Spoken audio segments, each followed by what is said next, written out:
हाथों को उठाओ। पवित्र आत्मा, हम तैयार हैं आपको सुनने के लिए, आपके स्पर्श को ग्रहण करने के लिए। प्रभु यीशु मसीह के सामर्थी नाम में हम मांगते हैं। स्वागत है चर्च, स्वागत है, स्वागत है, स्वागत है यीशु मसीह की जीवित हजूरी में। आमीन।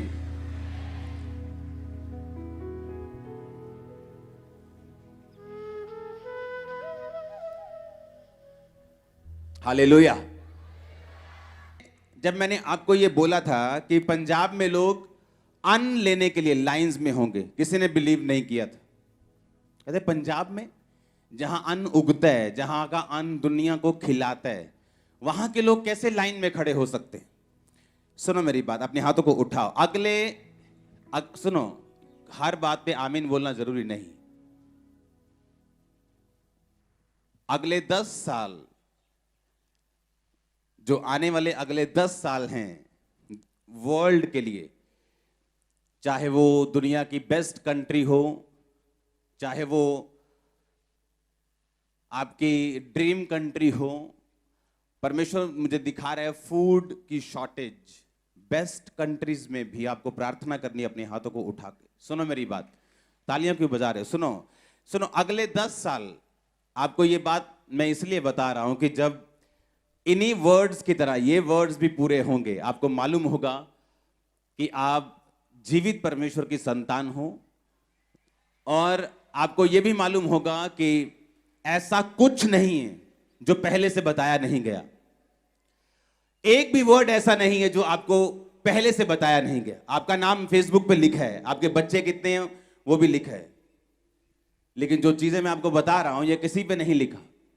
अगले 10 साल जो लीडिंग कंट्रीज हैं वहां फूड, जब लोग ऐसे ग्रोसरी स्टोर्स पे जाया करेंगे, वहां उनको जो खाने हैं वो खाली मिला करेंगे और हमेशा शॉर्टेज रहेगी, और ऐसे लोग बताया करेंगे कि अच्छा कितने परिवार में मेंबर हैं, इतने, ओके आपको इतना मिलेगा। ये जस्ट स्टार्टिंग होगी, शुरुआत होगी। जो आने वाला समय है जहां पे जब परमेश्वर ने अपनी कलीसिया को लेके जाना और जो बच जाएंगे लोग, उनको बताया जाएगा कि अगर तुमने खाना लेना है तो तुम्हें यीशु मसीह को छोड़ना पड़ेगा। ये उस चीज का जस्ट एक शुरुआत कह लो, या उसका एक एग्जाम्पल कह लो, कि जैसे आपने 100 मेज बनवाने हो और आप मिस्त्री को बोलते हो कि आके पहले मुझे बना के दिखा कि वो मेज कैसा होगा। वो मिस्त्री आके एक मेज बनाता है, वो बोलता है कि ऐसा बना सकता हूं। ये जस्ट एक मेज है, ताकि आने वाले टाइम में लोगों को मालूम होगा कि हमें तैयार रहना है। अभी आपको साल्वेशन इजी मिल रही है, आप मुक्ति प्राप्त करना चाहते हैं, आप आते हैं चर्च में, साल्वेशन ग्रहण करते हैं और चले जाते हैं। आने वाले समय में ऐसा नहीं होगा। यीशु मसीह को ग्रहण करना मतलब अपनी जान को दांव पर लगाना, राशन से दूर रहना, सोशल से दूर रहना, सरकारी चीजों से दूर है। ऐसा आने वाले समय में होगा, और ये एक सिंपल एग्जाम्पल होगी जो आने वाले अभी 10 साल में होगा। आपको क्या करना है? आने वाले 10 साल में जितने मिरेकल्स 10 साल में, आने वाले 10 साल में होंगे, पिछले 2000 साल में नहीं हुए।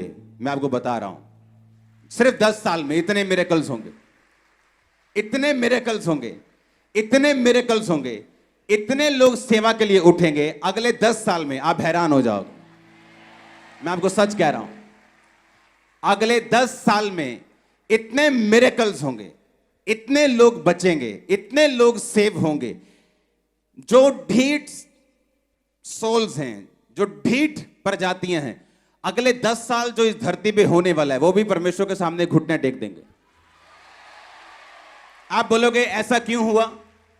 आप बोलोगे ऐसा क्यों होगा? ऐसा इसलिए होगा कि जैसे जैसे ये अंत के टाइम, अंत का घंटा नजदीक आता जा रहा है, परमेश्वर ये चाहता है कि उसकी जो मैजेस्टी है, उसकी जो हॉर्न जिसको बोलते हैं, उसकी जो पावर है, उसकी जो प्रेजेंस है, वो लोगों को मालूम हो। आने वाले 10 साल में हर एक इंडिया का सेलिब्रिटी वचन सुन चुका होगा। हर सेलिब्रिटी, वो प्रभु में आता है नहीं आता है ये तो हर इंसान का पर्सनल मामला है।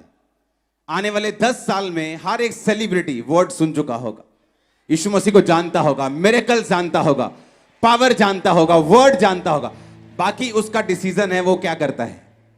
आने वाले 10 साल ऐसे मार्वलस होने वाले हैं। जो लोग पवित्रताई में होंगे, जो लोग सेवा करते होंगे, जो लोग परमेश्वर में बड़े और पूरे होंगे, वो चमकना अब छोटा होगा। वो ऐसे मारेंगे लिश्कारा, आंखें बंद कर देंगे लोगों की। आने वाले 10 साल मैं सिर्फ 10 साल की आपको प्रोफेटिक वर्ड दे रहा हूं। जस्ट 10 ईयर, आने वाले 10 साल। हालेलुया। अपने हाथों को उठाओ। शॉर्टेज अच्छी चीज नहीं, लेकिन यह होगा, पवित्र आत्मा कहता है, देशों के साथ। 1-2 देश नहीं, बहुत देशों के साथ फाइट करेंगे, बल्कि देश खाने के लिए। आपको हाथों को उठाना है कि परमेश्वर तेरे लोगों को तू बचा, देशों को बुद्धि दे। इन समयों में तेरा सुसमाचार तेजी से फैले। मांगो अपने हाथों को उठा के थैंक यू जीसस बोलते हुए।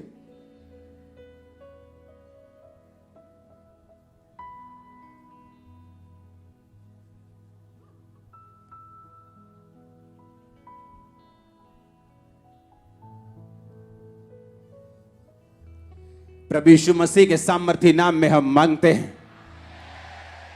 अपनी सीट को ग्रहण करो, अपनी बाइबल को उठाओ, अपने होंठों को खोलो, बिना आवाज किए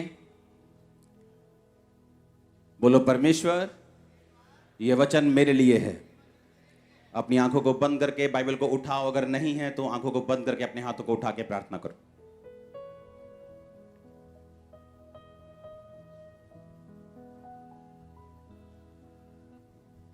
प्रभु यीशु मसीह के सामर्थी नाम में हम मांगते हैं। Congratulations church.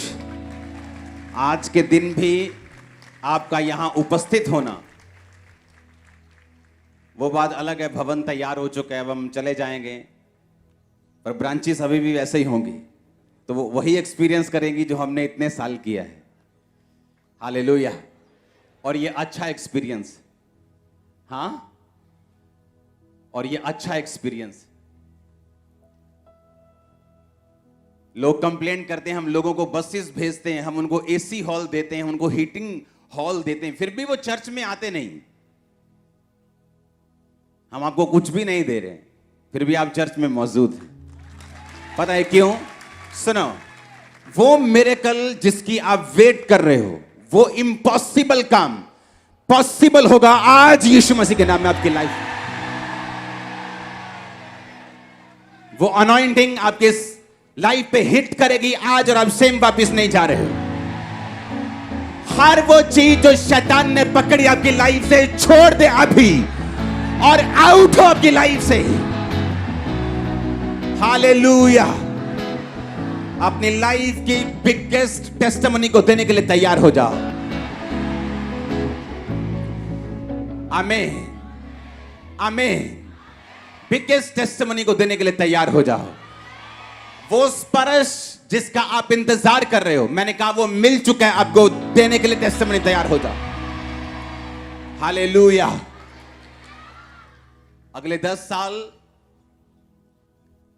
हमें तैयारी करनी है। अगले 10 साल में अगर आप खड़े रहे और सेकंड आप परमेश्वर की सेवकाई में रहे, हां, जितना भी हो सके।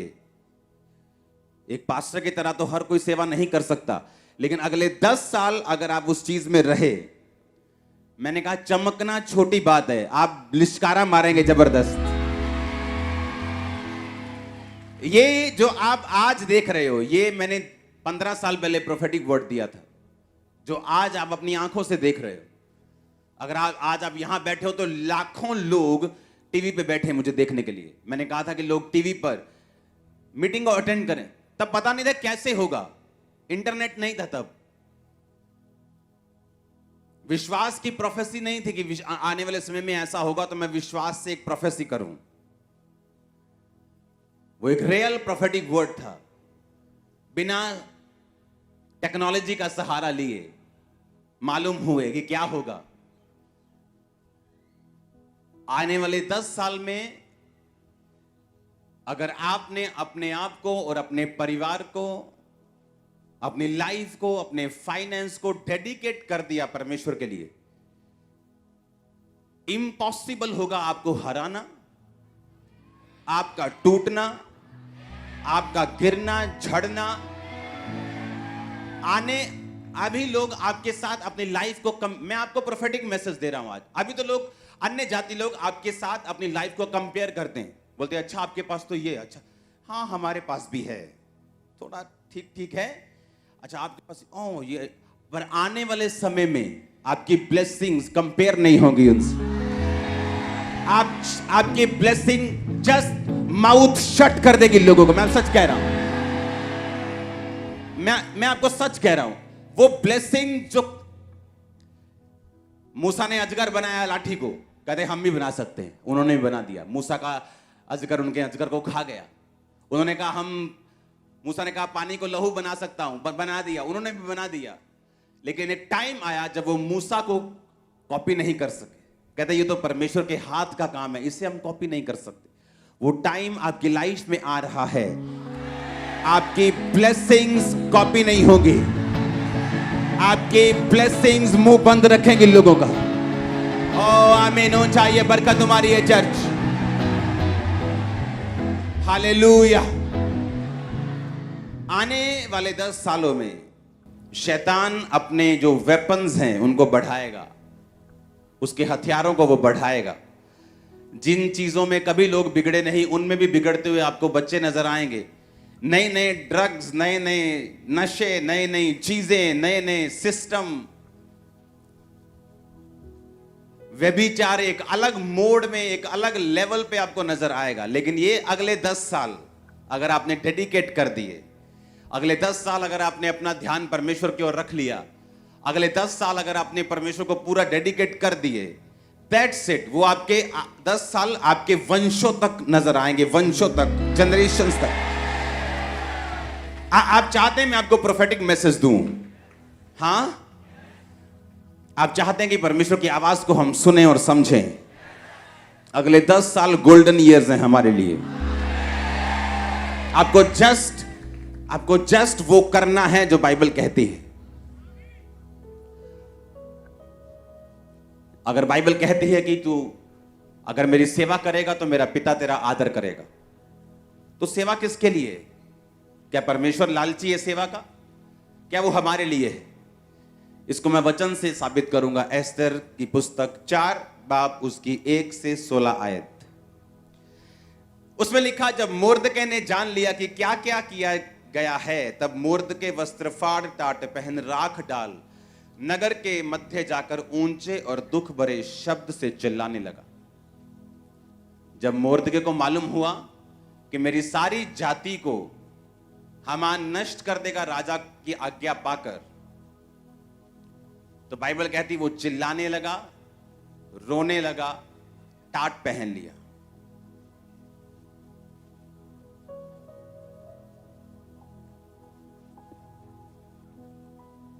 अब हम पढ़ेंगे उससे पहले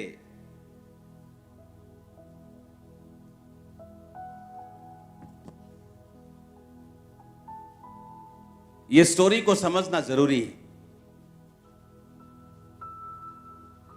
5 आयत में लिखा, तब एस्तर ने राजा के खोजों में से एक को, जिसे राजा ने उसके पास रहने को ठहराया था, बुलाकर आज्ञा दी कि मोर्दके के पास जाकर मालूम करे कि क्या बात है।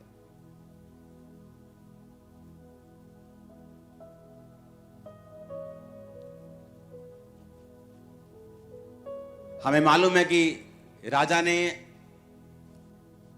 उस चिट्ठी पर अपनी मोहर लगा दी कि जाके सारे यहूदियों को, जितने भी इस देश में यहूदी हैं, सबको खत्म कर दिया जाए।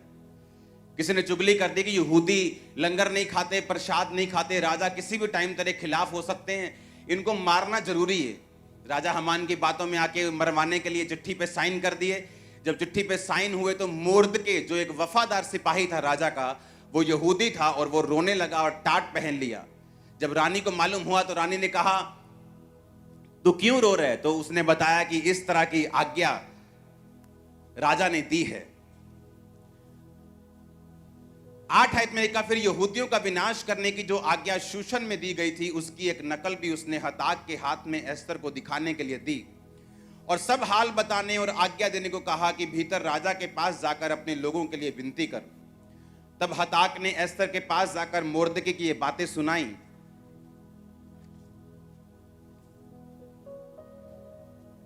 अब आगे बढ़ेंगे 11 आयत को। राजा के सब कर्मचारियों वरन राजा के प्रांतों के सब लोगों को मालूम है, क्या पुरुष क्या स्त्री कोई भी क्यों ना हो, जो बिना आज्ञा भीतरी आंगन में राजा के पास जाएगा, उसके मार डालने की आज्ञा है। केवल जिसकी ओर राजा सोने का राजदंड बढ़ाए वही बचता है। और 30 दिन से 1 महीने से मैं राजा के पास नहीं बुलाई गई। एस्तर की ये बातें मोर्दके को सुनाई गई।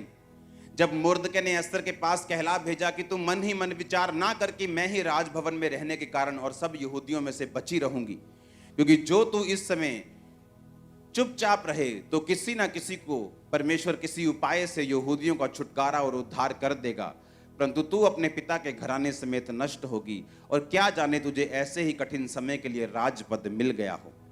तब एस्तर ने मोर्दके के पास कहला भेजा, तू जाकर शूशन के सब यहूदियों को इकट्ठा कर, तुम सब मिलकर मेरे लिए उपवास करो। 3 दिन रात ना तो खाओ ना पियो। मैं भी अपनी सहेलियों सहित उसी रीति उपवास करूंगी और ऐसी ही दशा में मैं नियम के विरुद्ध राजा के पास भीतर जाऊं। यदि नष्ट हो गई तो हो गई। जब एस्तर ने भेजा अपने बंदे को, क्या बात है कि मोर्दके, उसका जो बाप समान मोर्दके जिसने उसको पाला था, क्यों रो रहा है ये? उसने कहा कि आज्ञा निकालेगी, सब यहूदी खत्म हो जाएंगे। उसने कहा तू जाके राजा को बोल, राजा से विनती कर, तू रानी है, राजा तेरी बात को सुनेगा। उसने कहा मैं 30 दिन से राजा के पास नहीं बुलाई गई हूं, क्योंकि जब राजभवन में जाते हैं, जब कोई बंदा प्रवेश करता है, जो अगर राजा ऐसे राजदंड बढ़ाता था इस तरह से, तो वही बंदा अंदर आ सकता था। अगर राजा की मर्जी बिना तुम अंदर गए तो जो सिपाही थे वो तुम्हारा खून कर देते थे। उसने कहा मैं 1 महीने से बुलाई नहीं गई हूं, इसलिए मैं नहीं जा सकती अंदर। उसने कहा अगर तू अंदर नहीं जाएगी तो परमेश्वर तो अपनी जाति को किसी ना किसी उपाय से बचा ही लेगा, पर तू अपने घराने समेत नाश होगी। और क्या जाने परमेश्वर ने तुझे इसी दिन के लिए ही बचाया था और तुझे अंदर भेजा था। अगर हम सेवा नहीं करेंगे तो जिन रूहों को परमेश्वर ने बचाना है वो किसी ना किसी रीति से तो उनको बचा लेगा, लेकिन बाइबल कहती है कि तू अपने घराने समेत क्या होगी? नष्ट हो जाएगी। और क्या जाने परमेश्वर ने इसी काम के लिए तुझको पैदा किया, तैयार किया, तेरी प्रिपरेशन की, तेरी तैयारी की, ताकि जब ऐसा समय आए तू अपने लोगों के लिए खड़ी हो सके। जब परमेश्वर आपको कुछ करने के लिए कहता है, वो ये नहीं कि आपसे कुछ चाहता है। वो पैसा, वो ताकत, वो टाइम, वो सेवा, बाइबल कहती है वो सब कुछ आप लोगों के लिए है। अगर आज से 17 साल पहले मैंने टाइथ देने का फैसला किया, टाइथ एक हुक्म नहीं है, हुक्म से पहले वो एक कवनेंट है, वो एक वाचा है। आज मैं अगर ब्लेस हूं तो उसी वजह से हूं। उसने कहा कि अगर तू सेवा नहीं करेगी, अगर तू लोगों को नहीं बचाएगी, तो परमेश्वर किसी ना किसी उपाय से लोगों को बचा लेगा, क्योंकि उसी यहूदियों में यीशु मसीह का वंश था।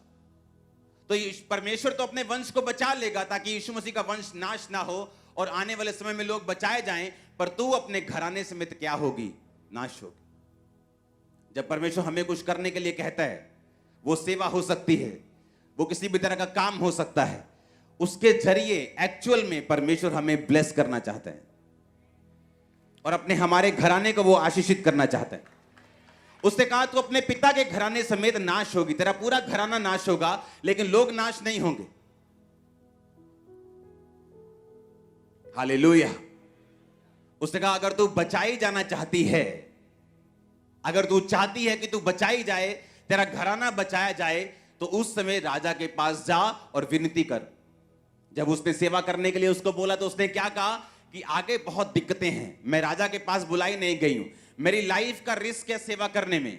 तो परमेश्वर ने कहा जो कुछ तुम मेरे लिए खोएगा वो कुछ तू पाएगा, जो कुछ तुम मेरे लिए छोड़ देगा वो तू पाएगा। अगर तू डर कर मुझे छोड़ देगा तो वो चीजें तू गवा देगा जो तू पाना चाहता है। हालेलुया। मैंने आपको स्टोरी बताई थी ऐसे व्यक्ति की जो मेरी लाइफ में था, और उसने यीशु मसीह के लिए पहले सब कुछ छोड़ा, फिर बाद में बैकस्लाइड हो गया, फिर यीशु मसीह को छोड़ के सब कुछ पा लिया और आज सब कुछ गवा दिया, माता पिता समेत।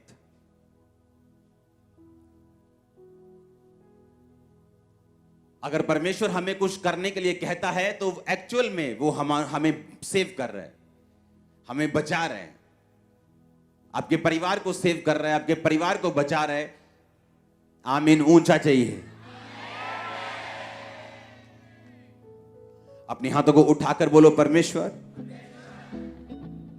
मैं तेरी सेवा को करने पाऊं। होंठ को खोलो, अंगीकार करो।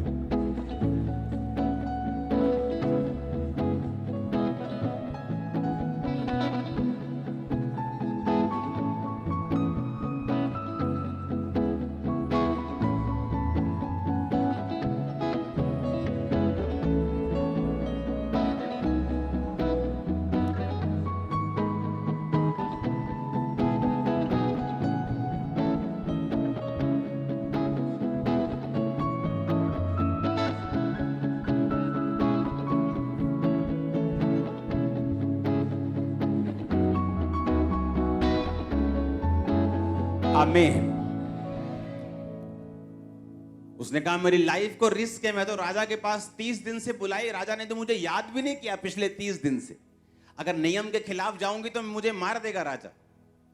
जब आप सेवा करने लगते हैं आपको रुकावटें आती हैं, आप जब परमेश्वर में चलने लगते हैं आपको मुश्किलें आती हैं, थ्रेटनिंग आती हैं, आपको छोड़ने की धमकियां आती हैं, आपको मरने की धमकियां आती हैं, आपको डूबने की धमकियां आती हैं आपको।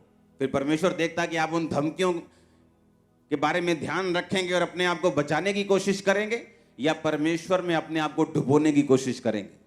अगर आप परमेश्वर के लिए अपने आप को डुबोने की कोशिश करेंगे वो आपको तैरना भी सिखाएगा, ऊंचा होना भी सिखाएगा। और अगर आप परमेश्वर को छोड़ देंगे कि मैं मर ना जाऊं, तो वो लाइफ जाने वाली, वो फाइनेंस जाने वाला है, वो परिवार भी जाने वाला, उसे कोई रोक नहीं सकता। फिर एक्चुअल में परमेश्वर उन्हीं को ब्लेस करने के लिए आपको यह कहता है। आमीन।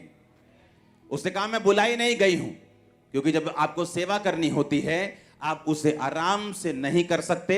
आपको चैलेंजेस आएंगे, वो चैलेंजेस लाइफ पर भी बना सकते हैं, वो चैलेंजेस कई तरह के हो सकते हैं, वो चुनौतियां कई तरह की हो सकती हैं। लेकिन बाइबल कहती है उसने वो चैलेंज लिया, उसने कहा ठीक है आज से तुम उपवास करो 3 दिन रात के, मैं भी रखती हूं, मैं नियम के खिलाफ जाऊंगी।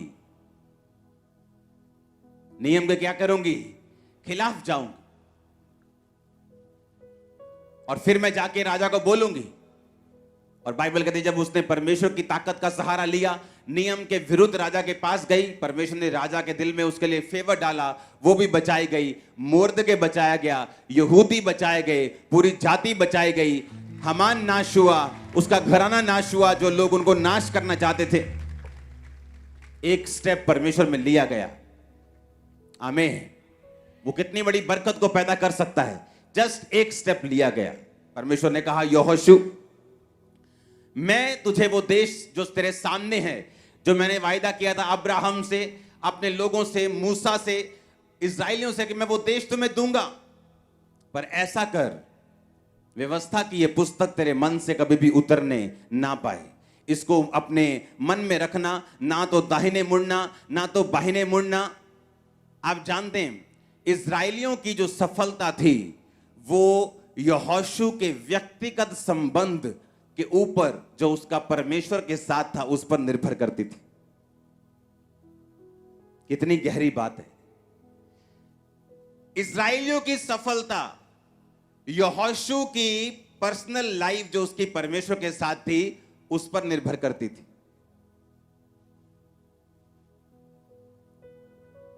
और लोग बोलते किसी भी चर्च में चले जाओ कोई फर्क नहीं। परमेश्वर ने कहा यहोशू, ये लोग जो मेरे हैं मैं उनको कनान में लेके जाऊंगा जहां दूध और शहद की नदियां बहती हैं, पर तू अपने व्यक्तिगत संबंध जो मेरे साथ हैं उन्हें मजबूत कर ले।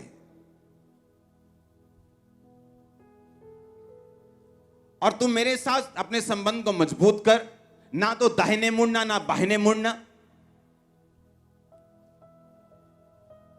और व्यवस्था की यह पुस्तक तेरे मन से कभी उतरे ना, इसको पूरा करना। तेरा मन कच्चा ना हो, हियाव बांधकर दृढ़ हो जा। और तू उस देश का अधिकारी जो मैंने इनसे वायदा किया है तू इनको कर देगा, पर तेरे पर्सनल रिलेशनशिप मेरे साथ होने चाहिए। जब आपका पर्सनल रिलेशन परमेश्वर के साथ है, उसका असर आपके परिवार पे होगा, उसका असर आपके फाइनेंस पे होगा, उसका असर आपके रिलेटिव्स पे होगा, आपके मोहल्ले पे होगा, आपके नगर पे होगा। आपको मालूम है कि नहीं? जब आपका रिलेशन परमेश्वर के साथ है, उसका असर सब जगह होगा। परमेश्वर ने कहा यहोशू, जो पर्सनल रिलेशन तेरा मेरे साथ है, तू इधर नहीं होगा उधर नहीं होगा, और मैं इस्राएलियों को वही देश दूंगा जो मैंने उनसे वायदा किया है। तू इनकी अगुवाई कर, जैसा मैं मूसा के संग था वैसा मैं तेरे संग रहूंगा। हालेलुया। उनकी सफलता इस्राएलियों की यहोशू के व्यक्तिगत संबंध जो उसके परमेश्वर के साथ होने थे उस पर निर्भर करती थी।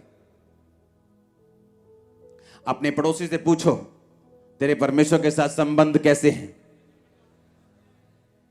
पूछो अपने पड़ोसी से फिर से, बोलो प्रभु के साथ रिश्ता कैसा है? थोड़ा ऊंचा नीचा हो रखा है कि सीधा सीधा है? हालेलुया। जितना रास्ता सीधा होगा उतना हम ही सीधा चलेंगे, और जितना हम टेढ़ा मेढ़ा रखेंगे उतना हम ही झटकोले खाएंगे। परमेश्वर ने कहा तू उस देश का अधिकारी इनको कर देगा, पर मैं तुझसे कहता हूं व्यवस्था की पुस्तक से ना दाहिने मुड़ना ना बाहिने मुड़ना। दिन रात अपना ध्यान इन्हीं पे लगाए रखना। Hallelujah, hallelujah.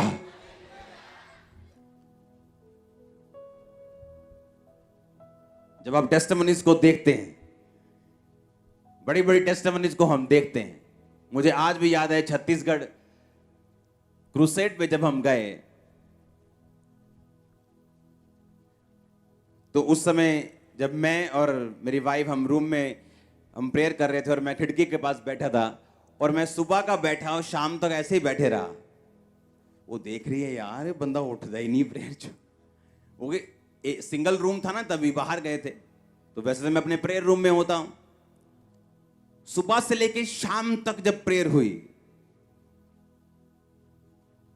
सुनो मेरी बात, मुझे इंग्लैंड में लोग लेने आए, आपको चलना है, आपको ये मार्केट जाना है, वो जब क्रूसेड हुआ मैं किसी जगह नहीं गया और सीधा वापस।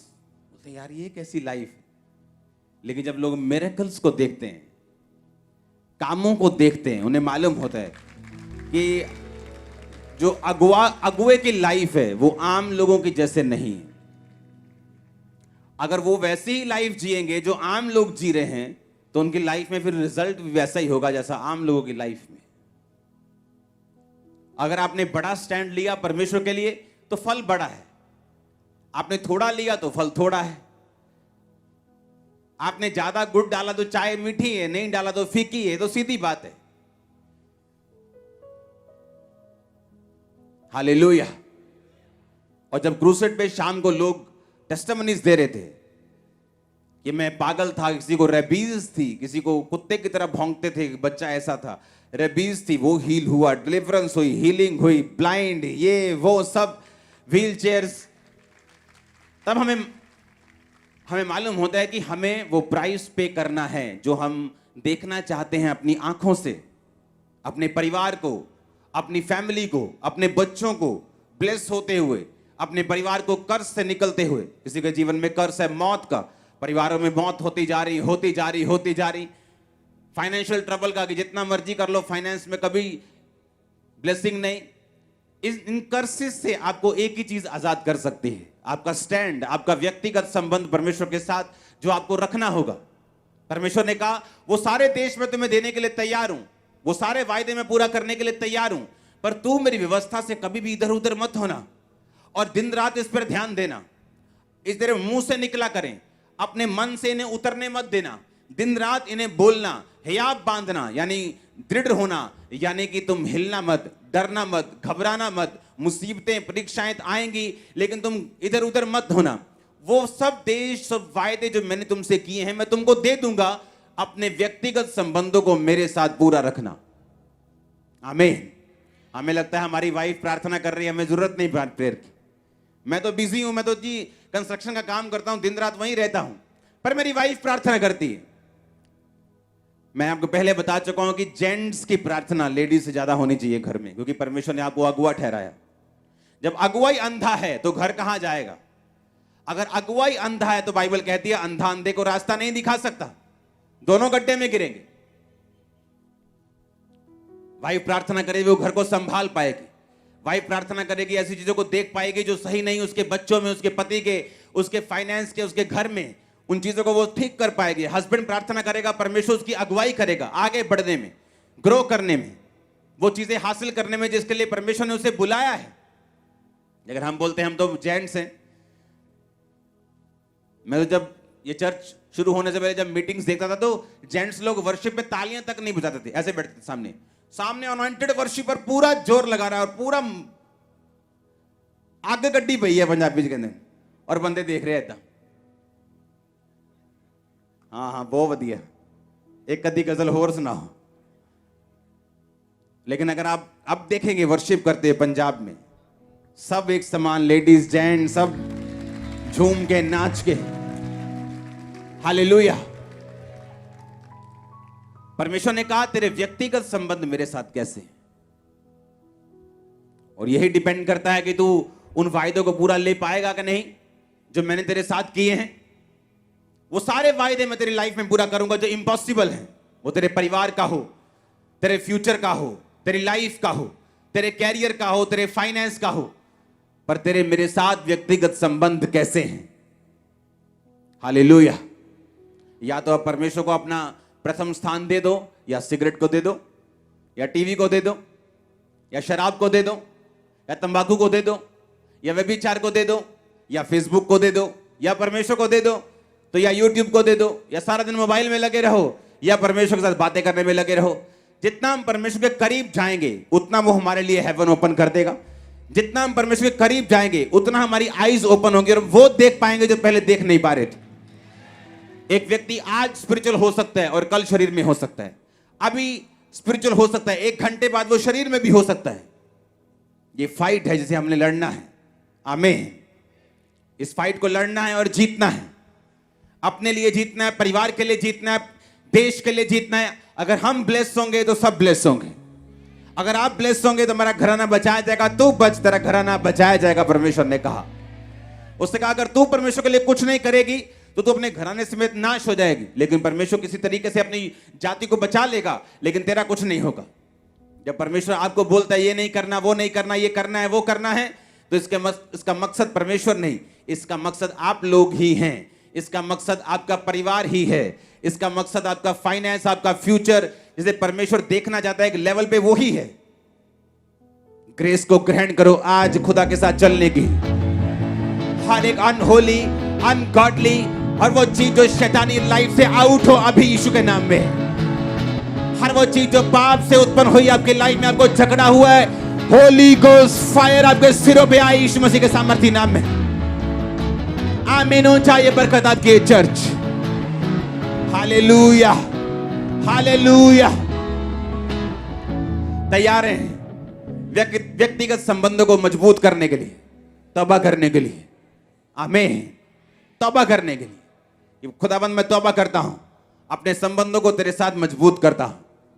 लाइफ में मौसम आते हैं, बारिश आती, तूफान आता है, सर्दी, गर्मी, स्पिरिचुअल लाइफ में मौसम आ सकते हैं जहां आपको लगता है खुदाबंद काम कर रहा है बहुत अधिक, 1 मिनट में सुन रहा है, सुबह प्रार्थना कर रहा हूं, शाम को सुन रहा है। ऐसा मौसम भी आएगा जब आपको लगेगा कि परमेश्वर बिल्कुल सुन नहीं रहा, वो कहां है, मेरी लाइफ में काम क्यों नहीं हो रहा। हर मौसम में आपको खुदा के साथ वफादार रहना होगा, अपनी वफादारी साबित करनी होगी, फेथफुलनेस साबित करनी होगी। हालेलुया। उसने कहा अगर मैं किसी को पुत्र बनाता हूं तो कोड़े लगाता हूं, अगर तेरे कोड़े नहीं लगे, तेरी परख नहीं हुई, तो तू अभी जायज संतान नहीं। उसने कहा नाजायज संतानों की कोई परख नहीं करता, लेकिन जायज संतानों की परख होती है। अगर तेरी परख हो रही है तो थैंक्स कर, अगर वो पुत्र बनाता है तो कोड़े भी लगाता है। हालेलुया। आपको अपनी फेथफुलनेस साबित करनी, अपनी वफादारी साबित करनी, परमेश्वर के साथ चलना है। मैंने लोगों को देखा है, जब वचन मालूम नहीं होता तो उनके सवाल भी, उनकी प्रेयर रिक्वेस्ट भी मूर्खता से भरी होती हैं। खुद शराब पीते, आकर बोलेंगे मेरी वाइफ की हीलिंग के लिए प्रार्थना करना। खुद बाहर औरत रखी होगी, आगे बोलेंगे मेरे फाइनेंस के लिए आप प्रेयर करना।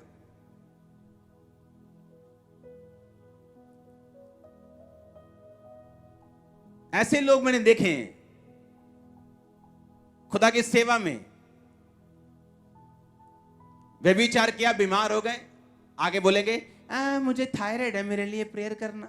और लोग बोलेंगे यार तो अगर पास्टर्स की आंखें खुली ना हो, वो गिर जाते हैं हमेशा, मालूम। उनको लगता है सब तरफ बीमारियां ही बीमारियां हैं, पर वो उसका कारण नहीं ढूंढ पाते।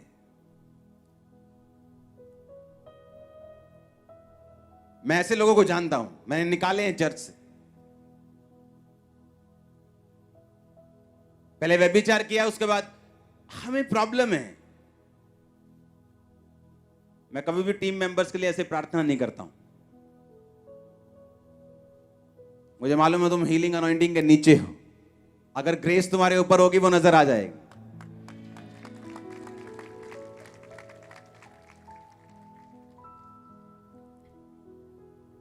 अगर तुमने इतने साल कुछ सीखा होगा तो वो नजर आएगा, लेकिन अगर तुम गुनाह में फंसे हो तो मैं कुछ नहीं कर सकता।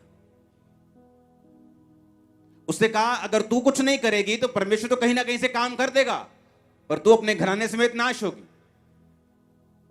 इसलिए उसने कहा तू बच, तेरा घराना बचाया जाएगा। इसलिए मैंने जब परमेश्वर को ग्रहण किया, खुदा ने मुझे बुलाया, उसने मुझे ढूंढा, तो मैंने अपने परिवार को प्रीच नहीं किया, मैं परमेश्वर में चला, खुद बचा, मेरा परिवार बचाया गया। हालेलुया। क्योंकि वचन से बाहर होकर आप कुछ नहीं कर सकते। अगर उसने कहा तू बच, तेरा घराना बचाया जाएगा, तेरा फाइनेंस बचाया जाएगा, तेरे बच्चे बचाए जाएंगे, माता पिता बचाए जाएंगे, तेरा सारा हाउस होल्ड, उसमें फाइनेंस भी आता है, उसमें सेहत भी आती है, उसमें परिवार भी आता है, वाइफ भी आती है, हस्बैंड भी आता है, सब आते हैं, वो बचाए जाएंगे अगर तू बचाया जाएगा तो। उसने इसलिए आपको बनाया था कि आप उसके साथ संबंध को स्थापित कर सकें। Hallelujah, hallelujah. आने वाले समय में, आने वाले कुछ हफ्तों में इस अनॉइंटिंग को हम और गर्म होता हुआ देखेंगे। अभी वो टाइम आ चुका है, वो टाइम आ चुका है। अपने हाथों को उठाओ। Thank you Jesus.